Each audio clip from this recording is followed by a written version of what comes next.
არავისთვის არ იქნება სასწაული თუ ვიტყვი რომ მხოლოდ stop loss-ისა და take profit-ის გამოყენება ვერ მოგვიტანს ჩვენს ანგარიშზე მოგებას თუ არ გამოვიყენეთ ისეთი თემა როგორიც არის money management-ი და risk management-ი.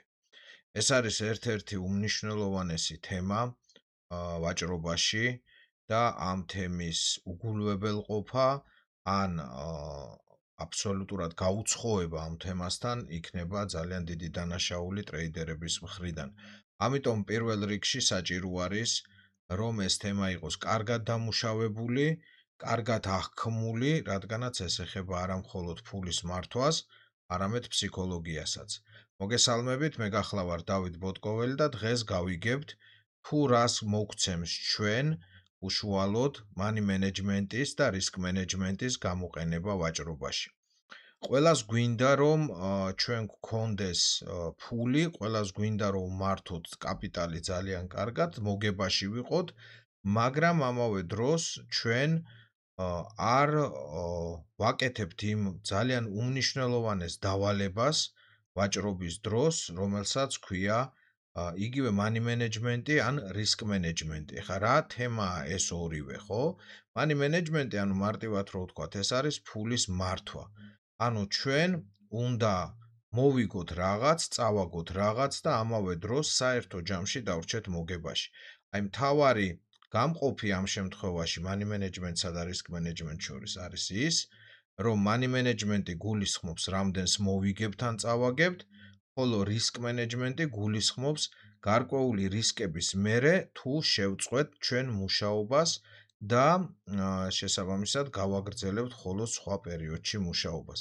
Risk management-ი უფრო არის ფსიქოლოგია და ფსიქოლოგიური წნეხისაგან განთავისუფლება პირდაპირ ვიტყვი, იმიტომ რომ risk management-ი ეს არის დღიური, კვირეული ან თვიური მოგების და წაგების მაჩვენებლის შეჯამება. რაც შეეხება money management-ს, money management-ში ძალიან ბევრი დაიწერა უკვე, ბევრი ითქვა, ანუ ძალიან ბევრი ვიდეო არის ამის თაობაზე, რომ უნდა ვიმუშაოთ 3-1-თან პრინციპით და ეს არის ძალიან მნიშვნელოვანი, რა თქმა უნდა. იმიტომ რომ ყველას გვინდა გქონდეს ისეთი მეთოდი, რომელშიც ჩვენ უფრო მოგებული ვიქნებით, ვიდრე წაგებული.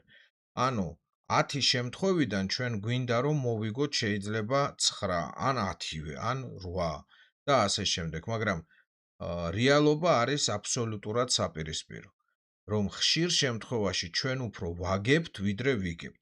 ამიტომ ასეთ პირობებში რო აღმოჩნდებით ჩვენ საერთო ჯამში, ანუ ტრეიდერის უშუალოდ პოზიციების ერთობლიობით ჩვენ უნდა მოვიგოთ ფული, ვიდრე წავაგოთ ფული. ამიტომ ყოველთვის უნდა გამოვიდეთ ისეთი სქემიდან, რომელიც არის ჩვენთვის ცუდი სქემა. ანუ ყველაზე ცუდი სიტუაციებიდან. ამ შემთხვევაში, ხშირ შემთხვევაში იყენებენ ხოლმე ესეთ მაგალითს, რომ იყოს 3 მოგება 10 პოზიციაში და იყოს 7 წაგებული პოზიცია. აი ასეთ პირობებშიც კი ჩვენ უნდა შევძლოთ, რომ ესე ვთქვათ, დავახწიოთ თავი წაგებას და შესაბამისად გქონდეს მოგებული პოზიციები. და ეს კეთდება მხოლოდ და მხოლოდ ერთ ვარიანტში. თუ ჩვენი მოგება წაგების მაჩვენებელი იქნება 3-1-თან, ან თუნდაც 1-3-თან, ამას არ აქვს არსებითი მნიშვნელობა, ეხა როგორც ვიტყვით. ანუ 3 წილი მოდიოდეს მოგებაზე, 1 წილი მოდიოდეს წაგებაზე. მარტივად რო ვთქვათ, თუ ჩვენ გვაქვს stop loss-ი 10 პუნქტი, ჩვენი take-ი უნდა იყოს 30 პუნქტი. თუ stop loss-ი გვაქვს 15 პუნქტი, ჩვენი take-ი უნდა იყოს 45 პუნქტი და ასე შემდეგ. მაგრამ აქ საქმე რაში არის? საქმე იმაშია, რომ ხშირ შემთხვევაში ტრეიდერებს ეშლებათ ერთი უმნიშვნელოვანესი დეტალი. ყოველი ტრეიდერი დამწყები იქნება თუნდაც გამოცდილი. ისინიც უშვებენ ასეთ შეცდომას, უშვებენ ისეთ შეცდომას, როგორიც არის დაუკავშირებლობა პროცენტების უშუალოდ პუნქტებთან. ანუ ძირითადში ისინი საზღვრავენ ესე. რომ მე მაქვს 10 პუნქტი stop loss-ი, ესე იგი ეს take profit-ი უნდა მქონდეს 30 პუნქტი. და აქ არის კიდე ერთი ძალიან მნიშვნელოვანი დეტალი, ხო? დღეს შეიძლება 10 პუნქტი გქონდეს stop loss-ი, ხვალ შეიძლება 30 პუნქტი გქონდეს stop loss-ი. თუ ჩვენ ვიმუშავებთ ერთი და იგივე მოცულობით, ან ლოტით, თუ ჩვენ ერთი და იგივე ლოტით შევალთ პოზიციაზე, მაგალითად 0.1 ლოტის შემთხვევაში, ამ შემთხვევაში stop loss-ი 10 პუნქტში იქნება $10 და 30 პუნქტში იქნება $30. და ამ შემთხვევაში თუ მე მაქვს stop loss-ი $10, რა თქმა უნდა, ჩემი take-ი იქნება $30, მაგრამ თუ მე ამ დღეს მაგალითად მაქვს stop loss-ი $30 და ჩემი take-ია $90, მე შეიძლება ერთ პოზიციაში მთლიანად დავკარგო, ან დღეს თუ მე წავაგებ, მე მთლიანად დავკარგავ წინა დღის მოგებულს. ამიტომ მეგობრებო, როდესაც ვმუშაობთ ჩვენ უშუალოდ ბაზარზე, აი ეს დეტალი უნდა გავითვალისწინოთ. ჩვენ ყოველთვის უნდა გამოვიდეთ ჩვენი პროცენტებიდან. ანუ თუ ჩემი ესე ვთქვა დეპოზიტი არის, სიტყვაზე ავიღოთ $1000, ამ შემთხვევაში ჩემი stop loss-ი უნდა იყოს, მაქსიმუმ 1%. ეს ყველაზე ესე ვთქვათ კარგი და კომფორტული stop loss-ია, იმიტომ რომ დაკარგვის შემთხვევაში არ უნერვიულობთ ძალიან, იმიტომ რომ 99 პოზიცია კიდე წინა გვაქვს და მოგების შემთხვევაში არც ისე ცოტას ვიგებთ თუ დავფიქრდებით, ხო? ამ შემთხვევაში stop loss-ი არის 1%, ანუ ეს 1% უდრის უკვე $10 და შესაბამისად take profit-ი არის უკვე 3% და ეს უკვე უდრის $30. აი აქედან უნდა გამოვიდეთ ზუსტად პროცენტობიდან. რა ციფრიც არ უნდა გქონდეს ბალანსზე, აი ეს ბალანსი რაც არის, ხო? რა ციფრიც არ უნდა გქონდეს ბალანსზე, ჩვენ ამ ციფრს უნდა დაუქვემდებაროთ აი ეს პროცენტი, ანუ 1%. ანუ შეიძლება აქ ეწეროს უკვე $10,000, მაგრამ ჩვენი stop loss-ი არ უნდა აცდეს 1%-ს, ამ შემთხვევაში $100 იქნება უკვე 1% და ასე შემდეგ. არის ხშირად აი ტრეიდერებს, რომელსაც დიდი თანხები აქვს ჩაბარებული, ხო? მათ უჭირთ ხოლმე ხანდახან, რომ იმუშავონ დიდი თანხის stop loss-ებთან. იმიტომ რომ, არის აი მილიონი გაქვს მაგალითად ჩაბარებული და სიტყვაზე ავიღოთ 1% $10,000-ია. 0.5% $5,000, ანუ წარმოიდგინეთ თქვენ ერთ პოზიციაში დაკარგოთ თუნდაც $5,000, $10,000. ხო, ეს ძალიან ესეთ ფსიქოლოგიურად ცოტა რთული არის. ამიტომ თუ ისინი არ გადადიან პროცენტებში, მათი მუშაობა ცოტა რთული ხდება ხოლმე. ფსიქოლოგიურად რთული ხდება. ამიტომ მეგობრებო, როდესაც მუშაობთ, ჩვენ მხოლოდ კი არ უნდა იმას ავქნათ პუნქტობრივად გამოვიყენოთ ჩვენი stop loss-ი და take profit-ი, არამედ პროცენტულად პირველ რიგში უმნიშვნელოვანესია პროცენტულად გამოვიყენოთ. და აი ასეთ პირობებში უკვე 7-3-თან მოგება-წაგების მაჩვენებელი უკვე ნორმალური ხდება. ანუ თუ ჩვენ ახლა აქედან დავთვლით, სიტყვაზე ავიღოთ, იგივე მოგებას, მოგება იქნება აქ $90, შესაბამისად წაგება იქნება აქ უკვე $70 და ხედავთ რომ მოგებაში ვართ, ხო? იმედია მივხვდით როგორც 90, როგორც $70. და ისედაც მოგებაში ვართ. პლუს ამას დამატებული ბალანსი კიდე, ეს უკვე ცალკე თემა არის და უფრო მოგებაში გავდივარ და ასე შემდეგ. აი ეს არის მთავარი ხრიკი. ანუ ის ხრიკი რომ მოვიგოთ ბევრი და წავაგოთ ცოტა. თავისთავად რაც უფრო მოგების რაოდენობა, აი ეს რაოდენობა, მთლიანად პროცენტული რაოდენობა მეტია, მით უფრო მეტია შანსი სწრაფად წავიდეთ წინ. ანუ აი ეს მოგება თუნდაც 3 იყოს, მით უფრო ის არის დაბალი მაჩვენებელი მოგების, ხო? მაგრამ ეს ციფრი იყოს მაღალი, მაგალითად არა 3%, არამედ სიტყვაზე ავიღოთ 7-8%, 10%. მქონია პირადად მე უფრო მეტიც, ხო? 15-20%-იც. ჩემ მოსწავლეებსაც ანალოგიურად ზოგს აქვს ძალიან მაღალი პროცენტი აი მოგების მაჩვენებელი. შესაბამისად, თუნდაც 7 წააგონ კი არა და 8-ს რომ წააგონ და მოიგონ 2, მაღალი პროცენტული მაჩვენებლით ისინი შეძლებენ იმ თანხის უკან ამოღებას წაგებულის და რა თქმა უნდა მოგებაში გადასვლას. ეხლა თქვენ წარმოიდგინეთ, როდესაც არის უფრო ცოტა დადებითი სტატისტიკა, არა 7-3-ზე, არამედ მაგალითად 50-50-ზე, ხო? ანუ 5 წავაგე, 5 მოვიგე. აი დაახლოებით ასეთი სტატისტიკა. იქ უფრო გადასარევი, უფრო კარგი შედეგებია და ასე შემდეგ. მაგრამ ჩვენ ყოველთვის კიდე ერთხელ გიმეორებთ, უნდა გამოხვიდეთ მოგების დაბალი მაჩვენებლით, ანუ 7 უნდა წავაგოთ, ესე ვთქვათ, და 3 მოვიგოთ. ეს არის ოქროს წესი. არასდროს არ იფიქროთ, რომ თქვენ უფრო მეც მოიგებთ, ვიდრე წააგეთ.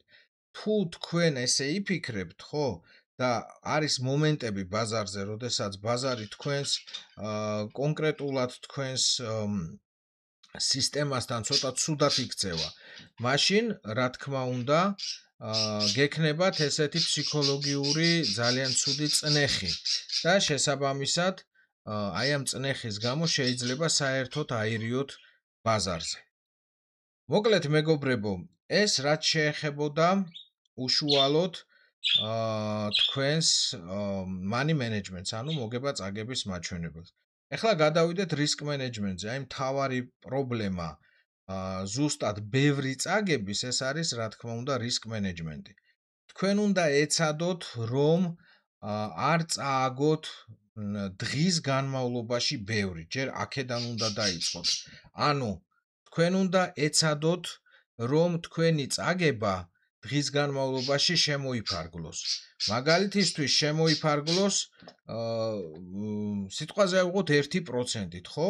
მე მაგალითად თუ შევედი დღეს პოზიციით და დღეს წავაგე, რა თქმა უნდა, მე უკვე აღარ ვმუშაობ. შეიძლება ესეთი იყოს. ანუ თუ მე დღეში დავკარგე 1%, ეს უკვე არის ჩემი გაჩერება დღის მანძილზე. მოდი ესე დავწეროთ, ხო, დღიური წაგება. ანუ დღიური წაგება ეს ნიშნავს უკვე იმას, რომ მე ვფარგლავ ჩემ წაგებას. შეიძლება ცუდად მეძინა, ავდექი და დავიწყე მუშაობა ესე და შესაბამისად უკვე ამის გამო დავკარგე პოზიცია, ხო? შესაძლებელია ცუდად არ მეძინა, მაგრამ ცუდ ხასიათზე ვარ. შესაძლებელია ბაზარი ისე ვერ იქცევა, როგორც საჭიროა და ასე შემდეგ. ამიტომ მე არ უნდა შევვარდე, ესე ვთქვათ, პოზიციებში, ბევრ პოზიციებში და თუ ბაზარი მით უმეტეს ისე არ იქცევა, როგორც მე მინდა და ჩემ სისტემას უნდა, ეს უფრო დიდ დანაკარგს მოიტანს. ამიტომ დღიური დანაკარგი, ხო, დღიური წაგება, დანაკარგი, მოდი ესე დავაწეროთ, დღიური დანაკარგი ძალიან მნიშვნელოვანია, იმიტომ რომ დღიური დანაკარგის პირობებით მე, რა თქმა უნდა, ბევრს ვერ დავკარგავ, ანუ უნდა შემოვფარგლო ჩემი წაგება.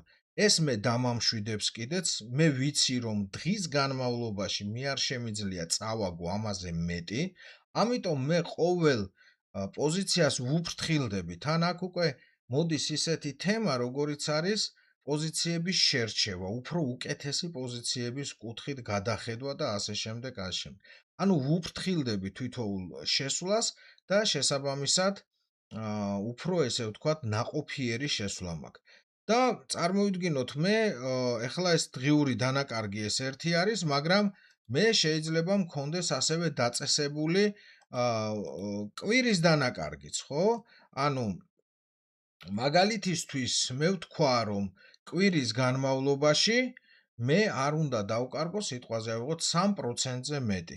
ანუ 3% ეს არის უკვე კვირის დანაკარგი და შესაბამისად, თუ 3%-ს მიუახლოვდები, ეს შეიძლება გაკეთდეს ყოველდღიურად, ერთ-ერთი თითო პროცენტით, შეიძლება გაკეთდეს ერთიანად, ანუ დღეს მე ვიწყებ მუშაობას, მე არ ვზღუდავ თავს, რომ გავხსნა პოზიციები, მაგრამ საერთო ჯამში მე ესე იგი გამოდის, რომ ამ კვირაში მთლიანად, აი დღის დანაკარგს კი არ ვუყურებ, არამედ მხოლოდ კვირის დანაკარგს ვუყურებ.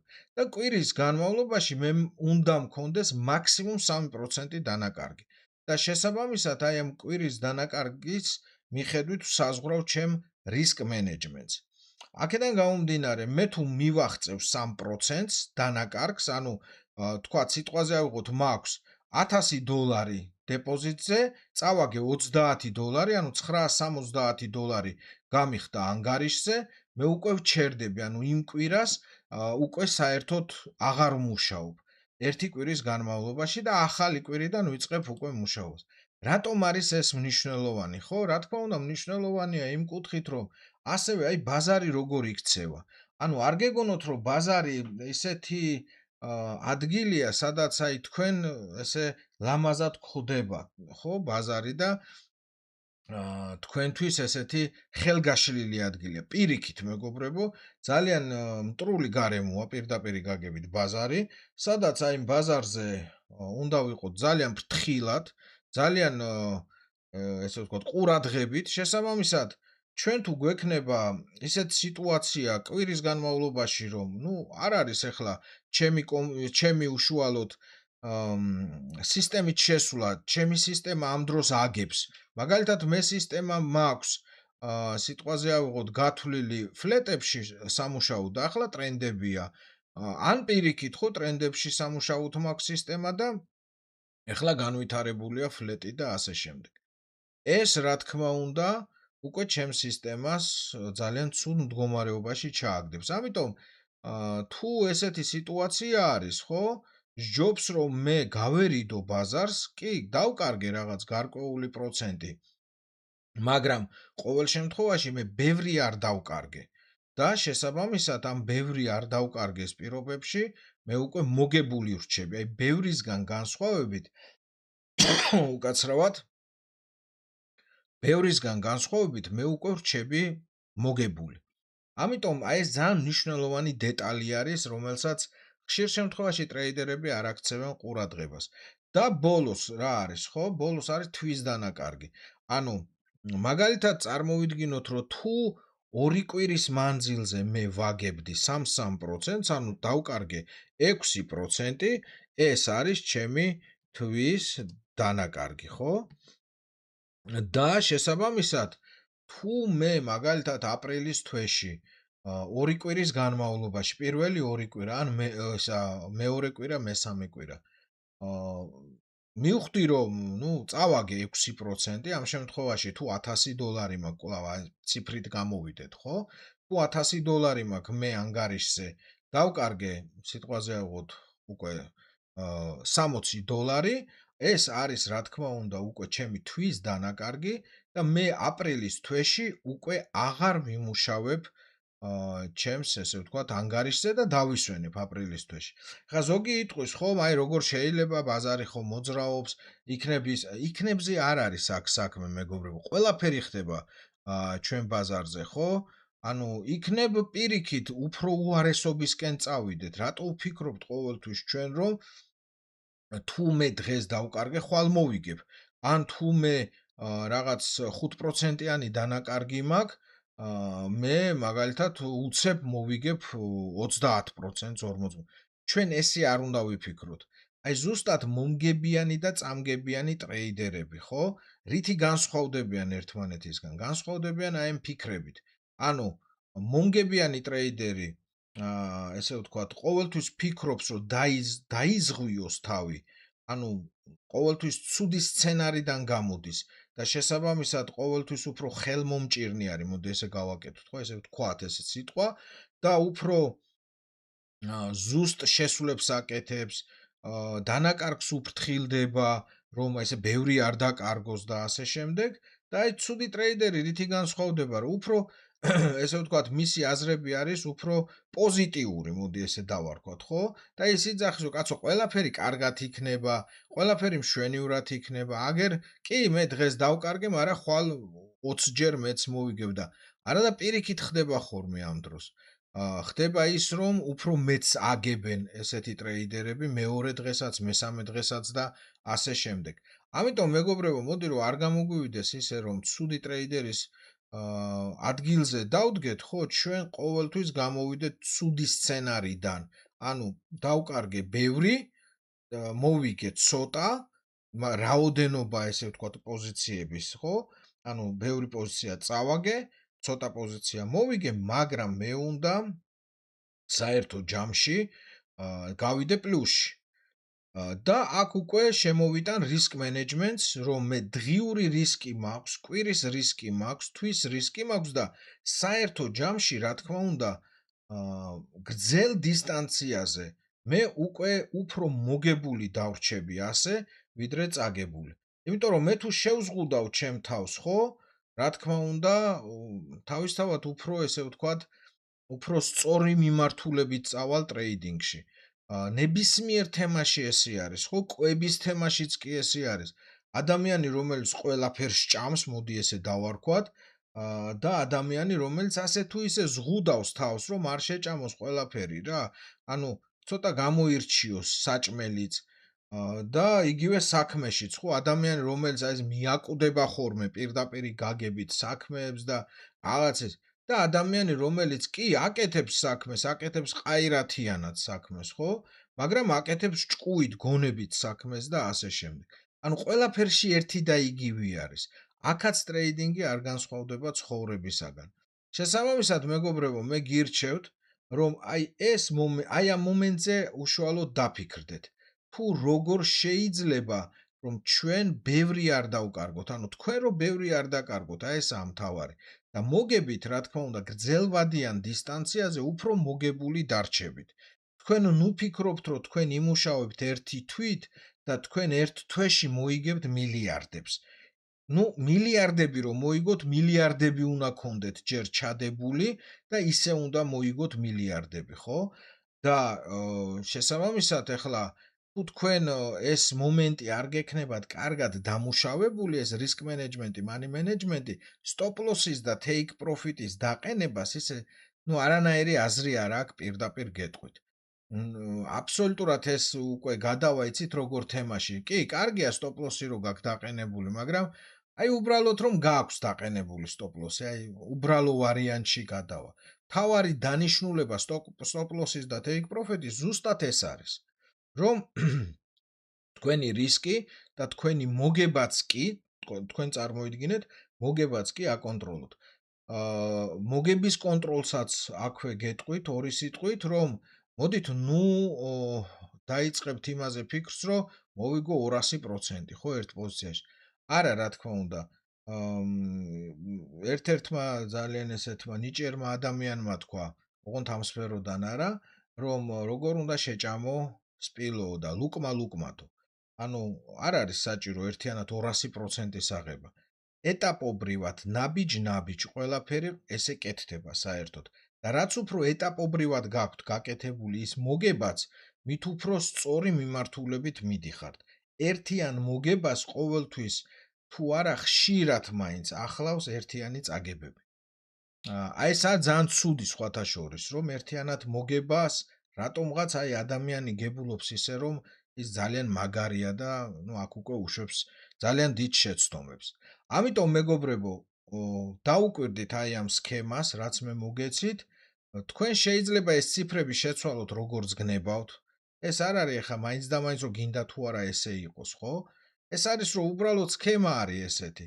სწორი სქემა, რაც თავარი, ანუ არასწორი სქემა ეს არ არის. აი ძალიან სწორი სქემა არის, ძალიან ზუსტი სქემა არის, რომელიც უზრუნველყოფს ტრეიდერებს, რომ გრძელვადიან დისტანციაში დარჩნენ მოგებულები. სულ ეს არის მეგობრებო, რისი თქმაც მინდოდა, გამოიწერეთ ჩემი YouTube არხი, დამილაიქეთ ვიდეო, ყველას გისურვებთ წარმატებულ ვაჭრობას.